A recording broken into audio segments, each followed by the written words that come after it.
Hurling on Off the Ball. With Board Gosh Energy. Hurling. It's anyone's game. You are very welcome back. Limerick have swept all in front of them this season, completing a treble at the weekend, the League, the Munster Championship and the All-Ireland title for a fourth time in a row, joining the history books with the Cork team of the 40s and the Kilkenny team of the noughties, and it is 5 championships in 6 seasons for John Kiley's side. Delighted to say Anthony Nash is with us. Anthony, we're going to have a look at where the game was won and lost and how the season maybe swung in Limerick's favour. How are you getting on, Anthony? Very well, how are you keeping? It's mad to think that it's over, isn't it?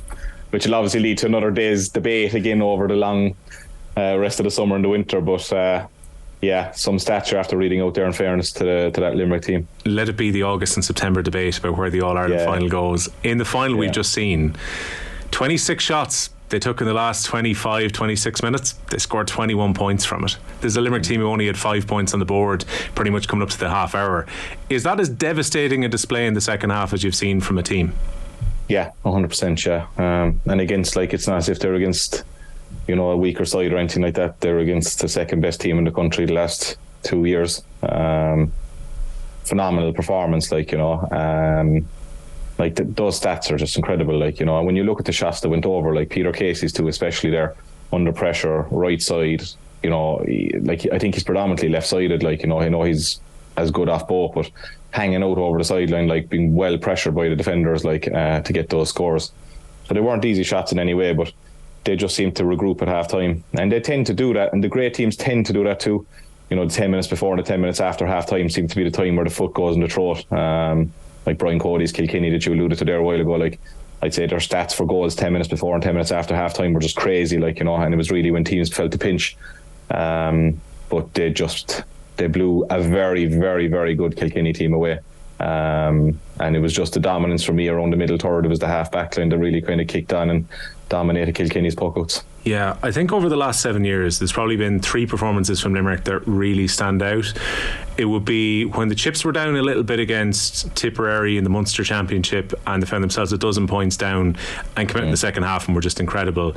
The first half against your own county Cork in the All-Ireland final that year in 2021 as well was amazing, and what we saw on Sunday, they're probably, if you're stitching together a DVD at some point of this Limerick team and what they've achieved, I think those 3 halves of hurling probably go into the highlights package.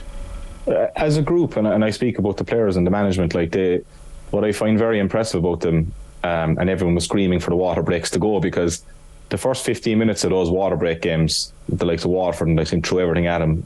Paul Kinnerk and the players would get regrouped in together, they come out and they fix it. Now it's gone to half time and there's still no panic, there's still no pressure. They were 5 or 6 points down the first half, and I was sitting with a group of people and I just kept saying, no, it's still okay, they'll have the wind in the second half, they'll push on. And that confidence seems to be there in the group as well. So what I find is very admirable about this team is, number one, there's no panic, and that's the confidence of winning too. And number two is that they seem to just grasp what other teams are doing, like they did against Galway in the semi-final, and then just regroup and get back into their own stride and get into their own game.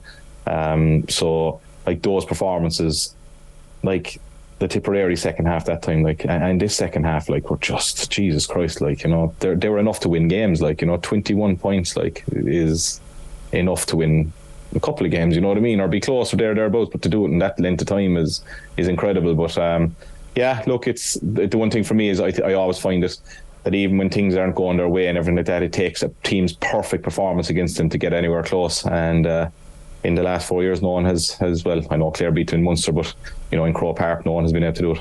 No, and that's the thing. And I wonder as well whether when they get to Croke Park, that's the time when it almost feels like too late in the championship to try and catch them. Because I said that in the show. I said, the longer this team remain in the championship, it's to the team's detriment. And it was actually after the match on Sunday, I met a few people and we were having the chat, and the common consensus is that the only time that they might get caught is if they don't get out of Munster, you know what I mean? If the other teams put the pin to their collar, and there was a lot of tight games in Munster this year, but it's going to take 2 teams at least to beat them in Munster, and Jesus Christ, that's even a massive achievement in itself. But they're a fantastic team. Joe and I spoke, and he asked me last week that I feel they were the greatest, and I felt at the time even that they were.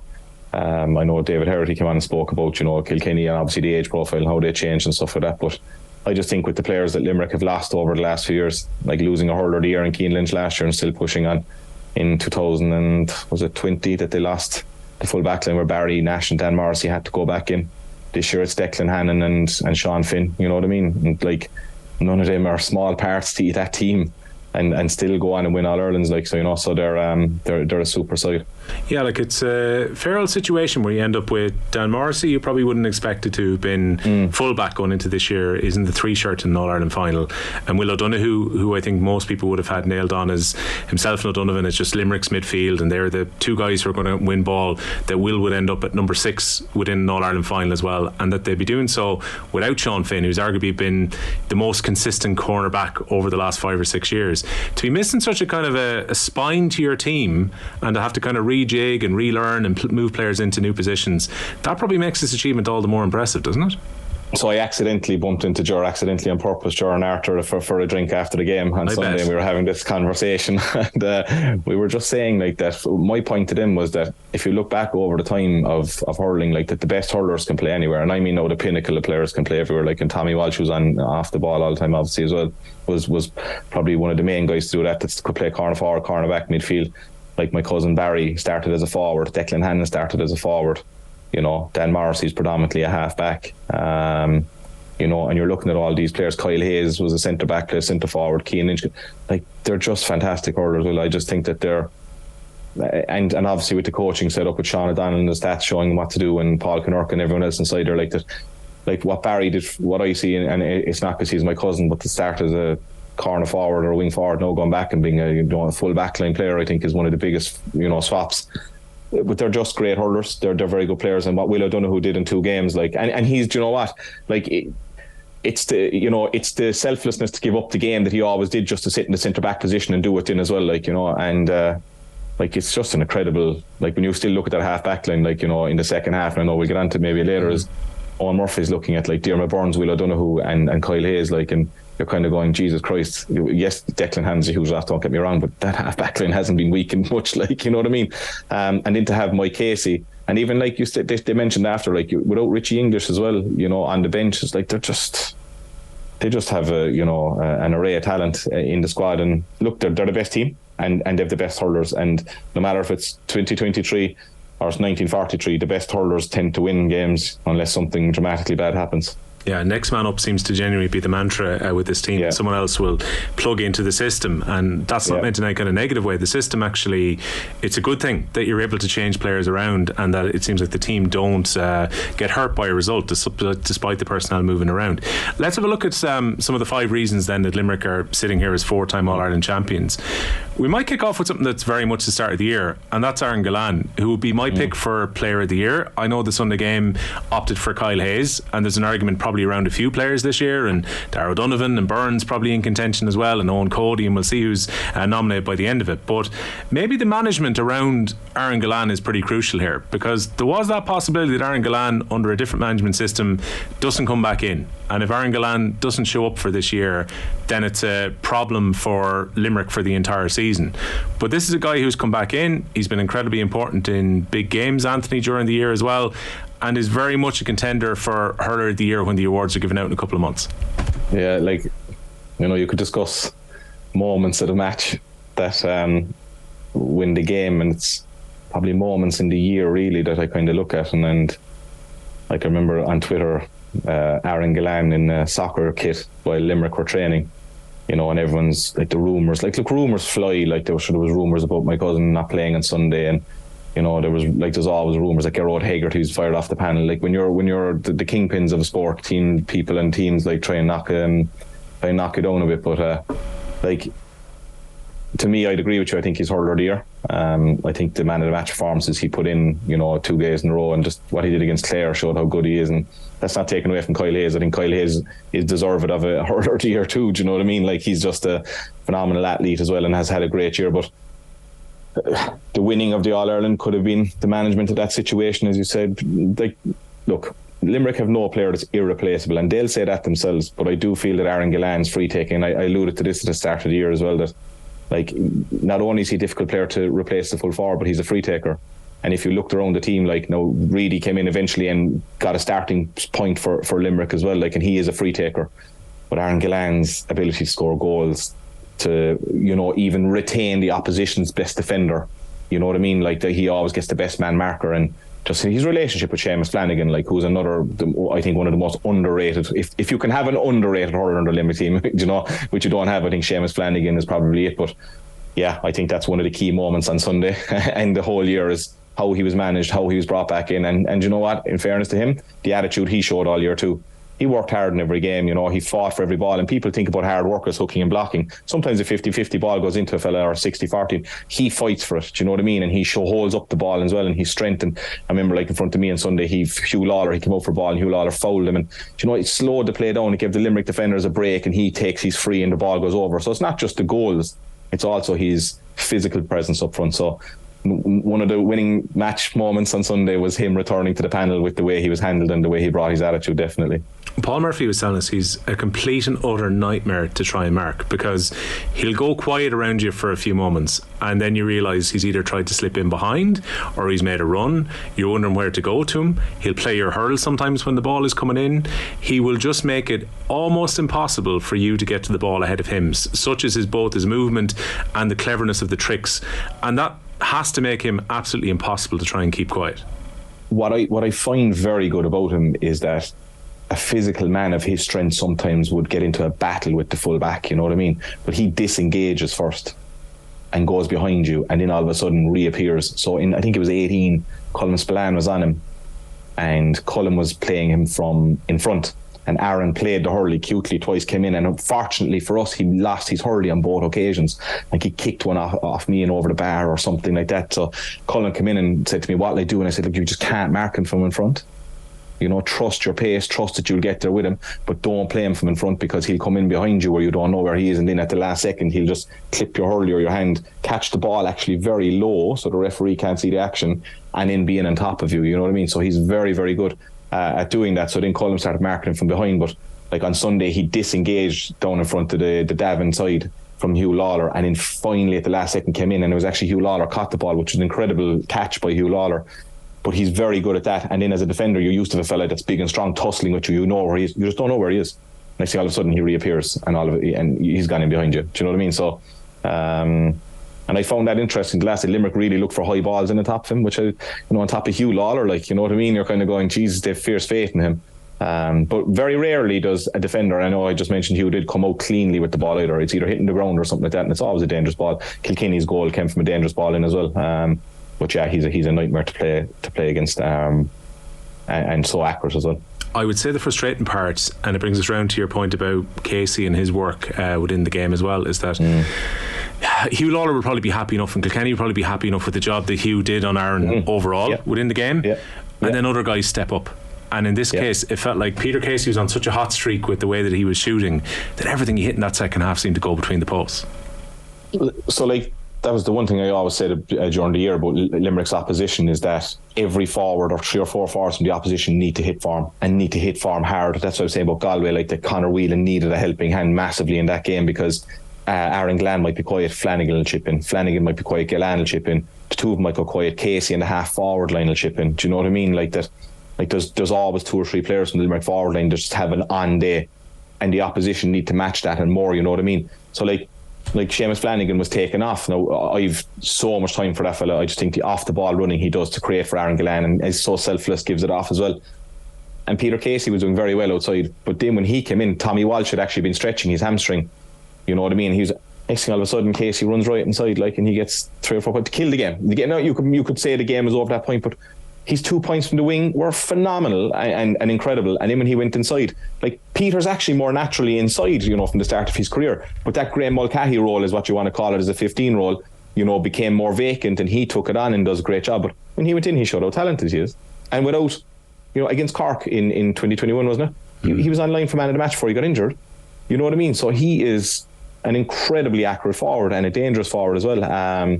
But his performance the last day, and the funny thing is, like, we're commenting about his scores, it's the off the ball stuff that he does. It's that role demands hard work, and he's always tidying up the centre back behind the centre back, tackling from behind as well, you know what I mean? So I thought he just had a phenomenal day, but those points from the wing, like, even under no pressure on the run, they're tough, but he was under pressure. And I think both times he struck the ball, he ended out over the sideline. He was being put under so much pressure.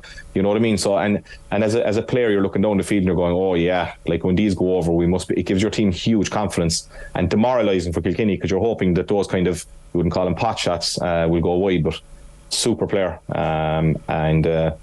yeah, he was awesome on the day. I'd say energy sapping for Kilkenny too, because they're working so hard to try and get the ball back.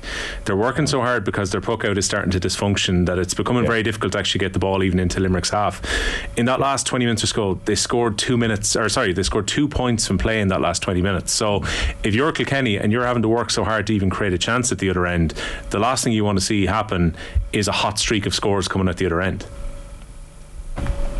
I've been in Croke Park, unfortunately, many times, and I've been involved in games at Park Keeve Turles where I'm looking down going, oh sweet Jesus Christ, everything's going against us here, what am I going to do, you know? And as a team, it's just, as you said, it's sapping energy, mentally, everything. You're just looking up and you're going, oh Christ, it's a brick wall, here it comes again. And they just get a run in you, like, you know, and next thing, like as we alluded to there a while ago, like, you know, Garrod Hagerty pops over a point, next thing, you know, like what I looked at Limerick in the first part of the second half, they get a score, it was a fist pump, they were going, they were ready, they were up for it, like, you know what I mean? And then when they got the running, you know, then Peter Casey just gets, you know, a run, and everything he touches goes to gold, like, you know what I mean? It's just absolute class. But yeah, he was just, unfortunately, like, it's a horrible feeling. You know, it's a horrible feeling as a player to be against that, like when a team just gets a purple patch on you that just seems to just never end, which happened on Sunday. And there isn't much you can do. Do you know what I mean? Unless you have a guy up the other end like a TJ Reid or a Henry Sheffner or something that just grabs the game by the scruff of the neck and grabs you a goal and by a single bit of brilliance. It's very hard against a team that are just like a juggernaut against you. The puck outs then for Kilkenny, why did it become so difficult for them to retain the ball in the second half? Like, this is going to sound so simplistic, right? And I hope people bear with me with this, right? Croke Park actually has a stronger wind than people think. If you look at Owen Murphy's puckouts in the first half, right, they were bypassing the Limerick half backline. No, this is funny, right, because every team are saying the longer you go puckouts, the more defensive you're making the opposition. But that's all right if you don't have ball winners. These two teams just go direct, like, you know, they have ball winners, natural ball winners that are just willing to do. And Kilkenny's nearly got a goal off one of them. I think Will O'Donoghue went up for a ball and he went straight through him and stuff. So they were able to get it past, and the ball was travelling at more pace from Owen Murphy's puckouts. In the first half, Limerick struggled. I remember Richie Reid read one of Nicky's puckouts and put the ball straight back over the bar. And the simplest thing I can tell you is the wind. I swear to God, the ball hangs a lot more than you think. And if you're allowing a Kyle Hayes and you're allowing a Diarmaid Burns, you know, on the wings, to have a hanging ball to get your feet set and jump and time your jump, well, then your puck out is under ferocious pressure. So I watched in the corner at one stage, one of the hurley carriers ran down to Owen Murphy and made a signal, and the signal was kind of like shorter. So the next two puck outs went to Hugh Lawler. But that's all okay if you're playing against a team that don't set up brilliantly against a sharp puck out as well. So like, you're kind of going, oh God, you're going from the frying pan into the fire. And in fairness to Hugh, his deliveries for one or two of them were impeccable, but Limerick turned a few over then as well. And like, as a goalkeeper, Owen Murphy's looking down the field kind of going, well, if I go long, they're going to catch it. If I go short, my defender's under the world of pressure to get it out to the midfield, you know. So for me, it was the inability, because of the conditions, nothing to do with Owen or Nicky in either half.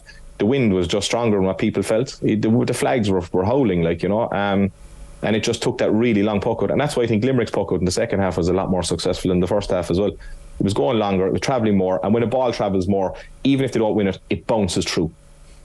When a ball into the wind hits it, it dies on the ground, and then that's when a tussle happens. So I really think it was Limerick's dominance at the half back line by the hanging ball that was nothing to do with Owen or anything like that. It was just conditions and the inability to bypass that mammoth size of a half back line that I wouldn't be like to facing on any Sunday. Yeah, it must be demoralising as a goalkeeper if you look out and that long option is taken away, because we were chatting to Joe Canning last Thursday and he was saying to us that one of the good things that Galway had when they had Johnny Glynn was that they actually had a not particularly well disguised shout, which was just lump it down to Johnny, and they had a guy in the half forward line who they knew could compete with anybody, get up and win the ball. It was almost like the out ball if the shorter pass wasn't working for them.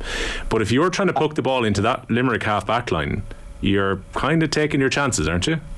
100%. And do you know the funny thing is, right, I really thought Walter Walsh was effective. I know his shooting was off, okay? And I thought when he went off, I thought Kyle Hayes really, really stormed into the game. It was like, and this is going to sound mad, it was like he's put on to just nullify Kyle Hayes. Do you know that kind of thing with his size and everything?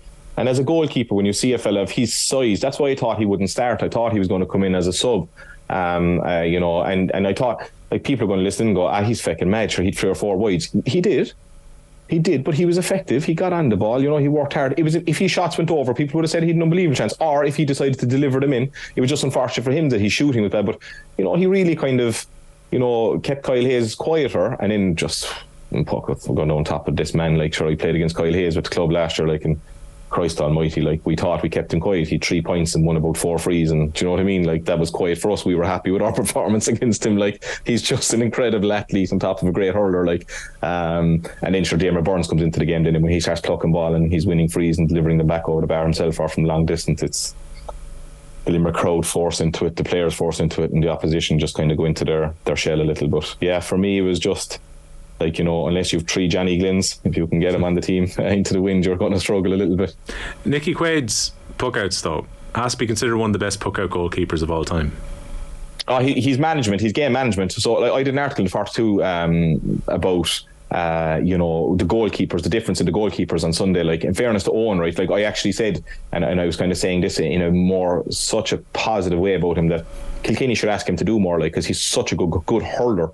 You know what I mean? Like, he plays outfield for the club. He's great skill, set that he could be able to maybe go into the middle third a little bit more. And I know that's not the Kilkenny natural way. It's, you go long or you do whatever, like, but I just felt that he needed to be allowed the freedom to maybe risk 1 or 2 into the middle third the last day. You need to have, like, a perfect puck-out performance against Limerick to maintain your possession. That's, I mean, short, middle, long. And that's what I'm saying, how good they are. They're so well set up. But the thing about Nicky is not just his puck-outs, right? And so first time in 18, right, he started to go short a lot and picking off fellas. That seems to be gone now. What it is now is the management. It's like, if you go behind the goal, you see Limerick will double up with Tom Morrissey or Gerard Hegarty flying across to one side, and he'll put it down there to give them an advantageous position. Now, the puck out isn't pinpoint from 100 yards. It's the management. It's where he puts it.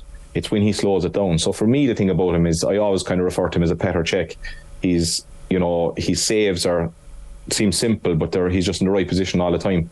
And it's his game management and the calmness he brings to that Limerick team, that he's the perfect goalkeeper for them. You know what I mean? Like, that he does the right thing all the time. And I really think that his game management is where I would say his compliment would be biggest for me. And if you to beat him, it usually has to be a good shot. Like the Paddy Deegan goal, one of the first literal net busters. We write it in reports all the time, but this was a literal net buster. Yeah, look, the 2 shots, even Owen Cody's shot, it was a cracking goal. Like, and Nicky was unsighted even with a player in front of him, but even if he was sighted, if he had full sight of it, it was still the perfect finishes, the 2 of them. Do you know what I mean?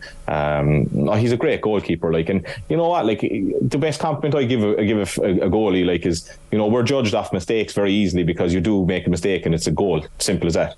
Can you count how many mistakes he's made? Do you know what I mean? He's just, Mr. Composed.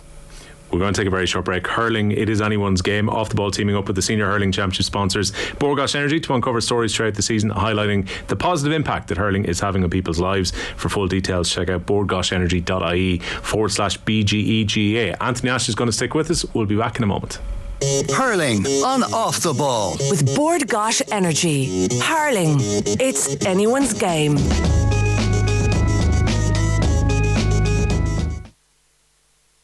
Hurling on Off the Ball with Bord Gosh Energy. Hurling, it's anyone's game. Welcome back. Anthony Nash, 2-time All-Star goalkeeper with Cork, is with us. We've spoken about Aaron Gillane. 5 reasons why Limerick are 4-time All-Ireland champions is what we're focusing on this evening. We've had a chat about Peter Casey and we've chatted about the puckouts. Let's talk about Limerick's half-back dominance then, Anthony, as the game went on, because again we talked about how they've had to reshuffle at 6 throughout, but certainly when Limerick got the grip on the game, that half-back line, and I'd probably argue Lynch just in front of them, were so crucial in them taking dominance after that.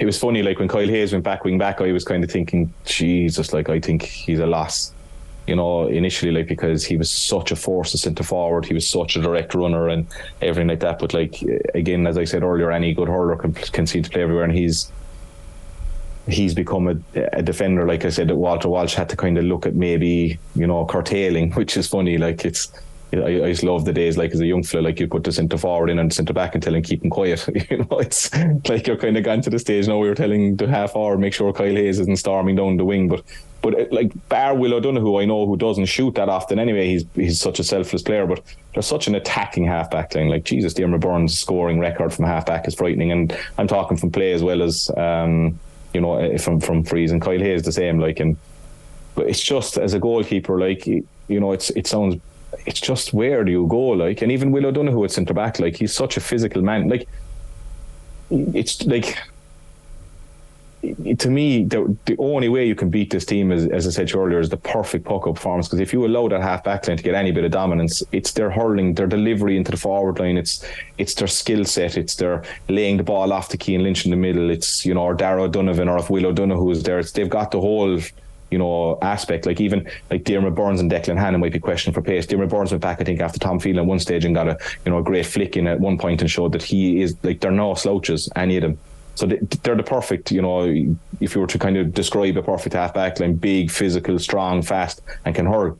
And then you alluded to Cian Lynch. First of all, look, like, I'm delighted from, like, his family, our lovely family. I've said this before on the show, like, and what he's gone through this year has just been, even in the injury last year, and then gone through this year to get back, and people are writing him off, and to finish off having an incredible midfield performance. And you know what? When Limerick were against it, I thought he really kind of kept them ticking. You know what I mean? Like, I know we spoke about Casey there and stuff like that, but like, Cian kept him ticking over. And I love, like, Barry came out with the ball at one stage, and Cian's always under pressure, like, but they still give him the ball because they trust him so much, and he's got those wonderful magician hands that he'll lay off the ball in a tight space and everything like that. But then also to be captaining the team, it was just fantastic. Like, and the roles reversed of Declan Hannon taking him up, and then vice versa this year, But for me, I just thought when the things were going a little bit, against him, I thought he really stood up, like, for a guy who was being questioned for his form all year over the injury and everything like that. But like, any team to beat Limerick is going to have to do something with that half back line. Like, you'd like potentially Declan Hannon slipping back in there next year, depending on injury and health and all that kind of stuff. Like, and then you're looking at it again, and you're kind of going, Jesus Christ, what do we do again? Is that a case of trying to disrupt that half back line, or what do you mean when you say someone's going to have to do something about them? Like, if you're planting balls down on top of them, statically, you're in a loser straight away. Like, you need to try and move them around. But like, what Limerick do brilliantly is they hold their positions very well. There's such, like you mentioned, systems.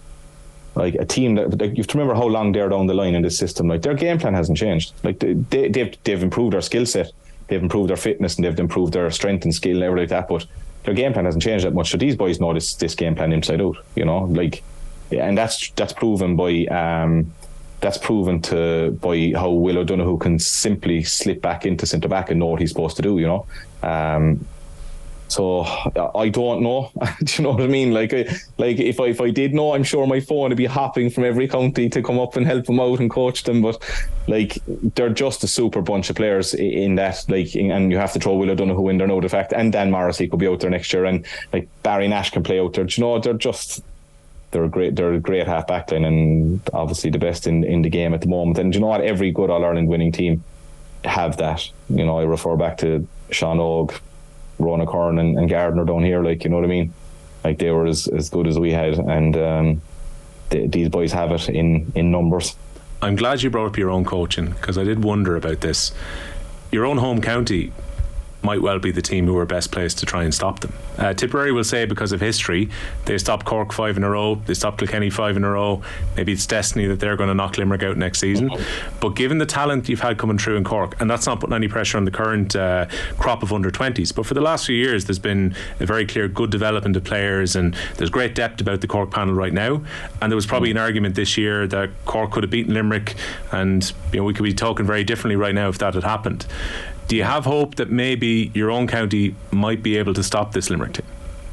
Look, I think what Cork have done is very good, and that's appointing Pat Ryan. And I said that at the start of the year. I think he was the right man for the job at the time. And what I like about Pat is he's very kind of a player's person, very forward-thinking coach. Look, it's very hard to sit here and kind of say, can anyone stop this Limerick team at any point? Do you know what I mean? The way they're going, the way they're motoring. But like, our own Cork 20s this year, 20s to senior is a big jump. I know Owen Downey and Ben Cunningham are on the panel this year and stuff like that, but physically and speed wise it is a huge jump. But you would always have hope, like, that I really liked what Pat was putting together this year, and obviously he lost Mark Coleman, Robbie O'Flynn, Alan Connolly as well, who'll hopefully all flip back in again next year and find one or two more, and then I think you really do have a very strong panel.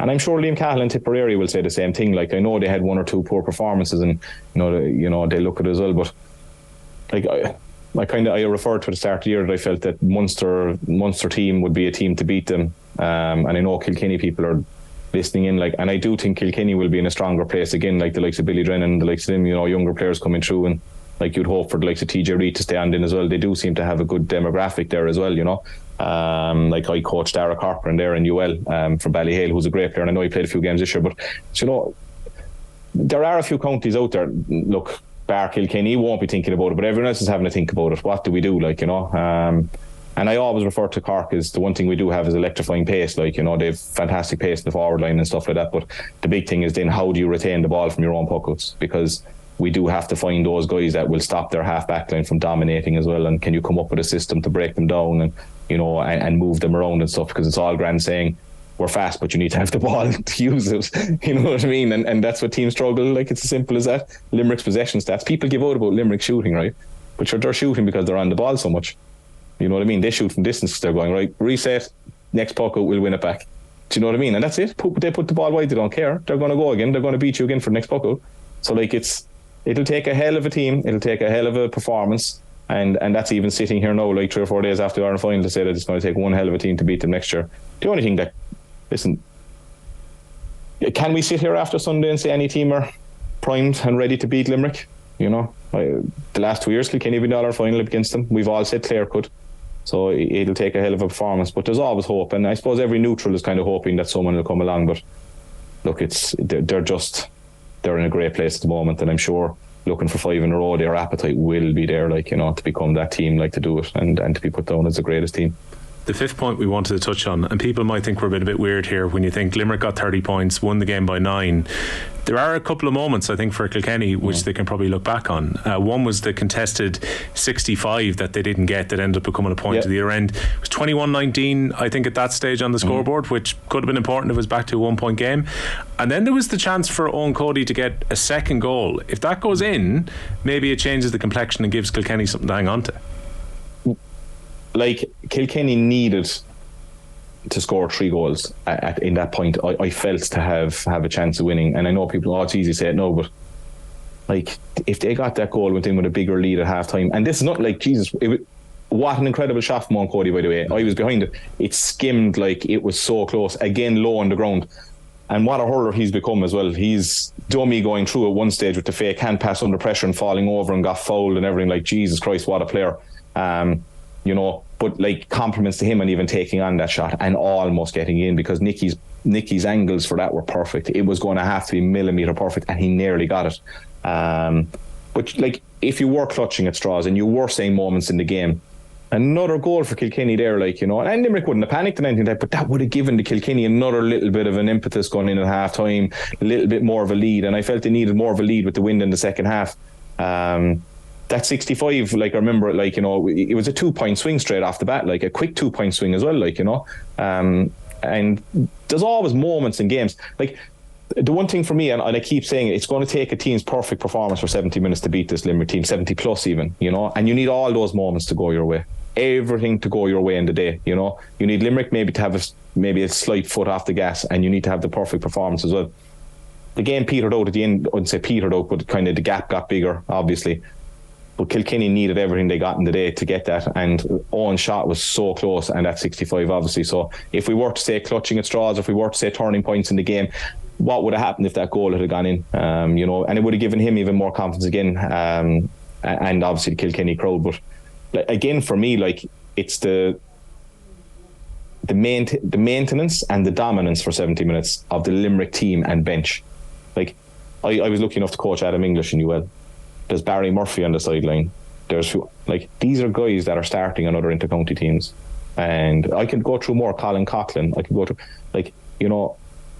next thing Colin O'Neill only comes on as a sub, who had, you know what I mean? it's the strength of their bench as well. It's the strength of their 15 that stay on the field for as long as they can. Graham Mulcahy comes in for the last few minutes, and Peter Casey shoves inside. So a team needs to have everything going their way. First of all decisions, or most of the decisions, any goal chance that they get goes in. And they need to have a bench where they can have 18 players that can come in and make a huge difference. You know what I mean? Like those 3 subs to come in. I know we say it's a 20-man game, but even have 18 players that can come in and make it. But yeah, again, I don't think anyone's going to be ringing me for my advice on how to be Kilkenny or Limerick next year. The only other thing I want to ask you about, because I was thinking about this after the game, I saw someone had a stat up on Twitter afterwards about what Paul Kinnerk has done so far. So he's not 38 until later this year, right? He's 37. At various different age levels, he's won 9 All-Ireland titles now at this stage. He's been so instrumental to the success of that Clare team, bringing them through and winning the title in 2013, and everything since he's moved back to Limerick that he's brought in the last few years with John Kiley. As coaches go, that must be one of the most impressive CVs a guy has ever put together in his mid-30s. Is there better? I would wonder. You know, you'd have to go back over the books. I don't know, is there better, to be honest? But like, it's the consistency. Like, you know, a lot of managers that win All-Irelands, like Brian Cody would have won many All-Ireland, but he would have changed his coaches or changed his backroom team. Like Kinnerk is there since the start. You know what I mean? He's there since the beginning. Like, unfortunately, we were on the flip side of it in 13 as well. Like, you know, but like, they just have a good manager. Sean O'Donnell does the stats in the background as well. Like, who's an unbelievable guy in as well. So they just have a great management team put together. But like, I actually saw that up on Twitter, and I was like, geez, like, he's younger than me, like, and he is, after putting a record of coaching together, that is just phenomenal. You know what I mean? That and about him, he's very kind of like, obviously he doesn't do much media and stuff like that then as well, but very kind of a great student to the game then as well, like, you know. And like, it's just how the team keep improving. You know, it can go very stale very quickly. Like, I always believe, like, when I'm going to coach a team or whatever like that, I'll be there for 2 years and I'm gone with the same players, because I don't think I'll be able to maintain the hunger and appetite in them. So he's there now. Do you burn out yourself a bit as well? Is that the reason why? Do you know what? So I'm back playing with Soul Liberties. I'm not coaching them, like, you know, but which I wasn't going to do at the start of the year, but like, I was 2 years with Soul Liberties, like, as a coach, and I felt that was my time to step away then as well, to give the lads a break from my voice. And I feel sometimes it's hard to come up with new ideas. So like, his energy and his enthusiasm, I'd say, must be incredible, because like, coaching a team on a nightly basis, you know, is very difficult, and that's at a club level. I found that, like, and like, even with UL there, I'm only down there once a week and stuff like that, you know. So like, he's there 3 or 4 nights a week with them for 5 years, like, you know what I mean, or however long he's there now, 6 years. And like, you're like, Jesus Christ, like, the ideas the man must come up with, but even, you know, because a player can get stale at the same drills. They can get stale. Like, the game plan, fair enough, but you have to keep, you know, changing things up and keeping the players' appetite, you know, and going. And he seems to do that perfectly and brilliantly. And they seem to manage the whole thing with Caroline Currid as well very well. So they just seem to be in a good place, like, mentally as well as physically. But like, I'd say the enthusiasm, the energy, the ideas that he comes up with must be just, you know, enlightening, like, you know, because like, to keep these, it's the same group of players. That's the thing, like, you know, like, it's not as if he's, you know, a Limerick 20s coach where he gets a new team next year and a new team next year and a new team next year. It's the same core group of players that have been involved since day one, and he's kept these boys hungry and starving to go again and on the top of their game, like. And that's the biggest thing for me. Whatever about the medals he has and the things he's done before, he has kept the team on the road at the top of their game and improved them every year. That, you know, he must have, you know, as I said, the enthusiasm, energy and love for the game, it must be obviously there. We'll see how long it can last. Hurling, it is anyone's game. Off the Ball teaming up with the Senior Hurling Championship sponsors Borgosh Energy. We've been uncovering stories all season highlighting the positive impact that hurling is having on people's lives. For the full details on the competition, check out borgoshenergy.ie/BGEGEA. Anthony, thanks a million for joining us. Okay, well, thanks again.